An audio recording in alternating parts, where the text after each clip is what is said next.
Hello guys रश्मि Kitchener पर आपनालोকক माघर बिहु शुभेच्छा जाचिलो। আজি माघर बिहु उरुका आपनालोके उरुका बजार करिले मोर मानुहजने उरुका बजार करि आनिছে কি কৰিছে आपनालोके চাব মই आपनालोকক দেখাইছো। এখানে আমি আজি বজাৰ কৰি আনিছো দুটা হাঁহ আনিছো দেই দুটা হাঁহ এইটো লোকেল ৰৌ মাছ বাছি মিলি আনিছো আৰু ইয়া হল গৰৈ মাছ পোৰা পিটিকা খাম আজি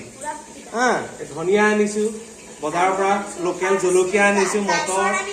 গাজৰ নেমু টেঙা আনিছো এই বয়োজ্যেষ্ঠ মানুহসকলক মানে আহিলে কামপান খাব কাৰণে তামোলপান আনিছো জলকীয়া এটাকে আপোনালোকলৈ ভোগালী বিহুৰ শুভেচ্ছা যাচিছো যাতে আপোনালোকৰ শুভ হওক ভোগালী বিহুৰ মেজিৰ জৰিয়তে আপোনালোকৰ সকলো দুখ দূৰ কৰি পেলাই শান্তি কঢ়িয়াই আনক তাৰে কামনা কৰিছো তাতে সকলোৱে সুখে এসাঁজ উৰুকাৰ দিনাখন ভোজ খাব পাৰে তাৰে কামনা কৰিলো।